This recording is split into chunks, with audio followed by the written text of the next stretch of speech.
Have you ever wondered why Australia, the sixth largest country in the world, only has 27 million people? That's 3 people per square kilometre. This is even more staggering considering that most of its population lives on the coast in these areas.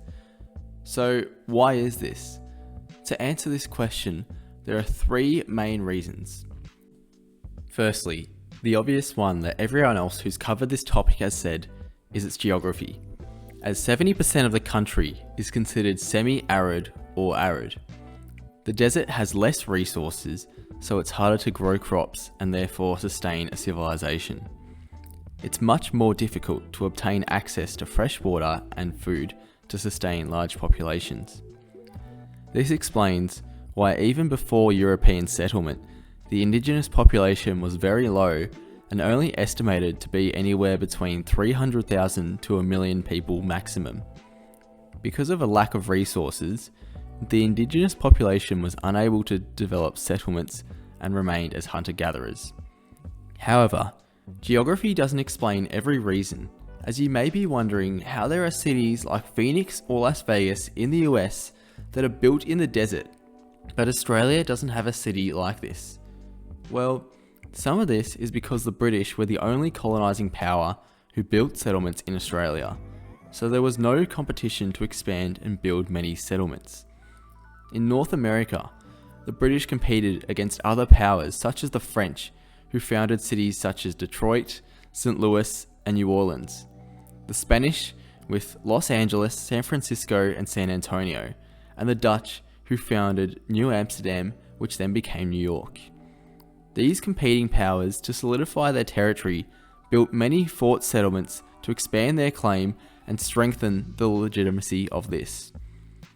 The British, of course, built settlements of their own to compete, and once the United States was born, these were incorporated and became the modern American cities of today.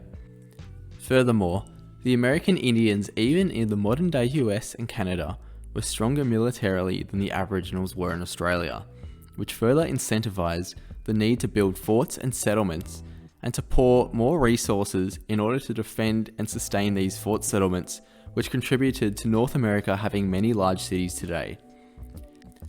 In Australia, since only the British felt the land was worth settling, they didn't have the same incentive to rapidly expand into the interior of the country, and only limited settlements on the coast were founded, and the settlements in the interior, such as Alice Springs, never grew into large cities. The main reason, apart from finding new resources, such as gold, that the colony originally expanded outside the port of Botany Bay, present-day Sydney, was due to the perceived pressure that the French or another power might swoop in and claim a chunk of Australia for themselves, but of course this never happened. This reason provides some more answers, but you may still be wondering why the early settlements of, say, Albany in WA, or Ballarat, the gold mining town in Victoria, and many other towns didn't become large cities, and why only 5 settlements turned into cities of over 1 million people.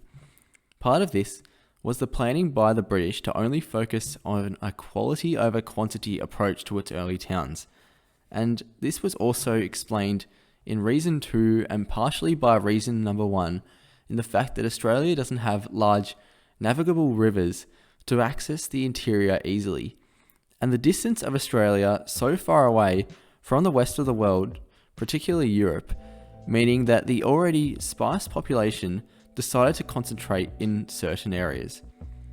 A town such as Ballarat, which isn't all that far from Melbourne, was only navigable by horse on land. That meant it was costly to bring in resources to develop the town, so most resources in the colony of Victoria went towards Melbourne. If, say, the Yarra River extended far inland, then it is likely that another town would have flourished within Victoria too, and this applies for other parts of the country, as rivers and other easy ways to transport people speed up the process for development. Many rivers, where the main cities are located, didn't expand far inland beyond a small creek, which meant that much of the urban development ended with the river.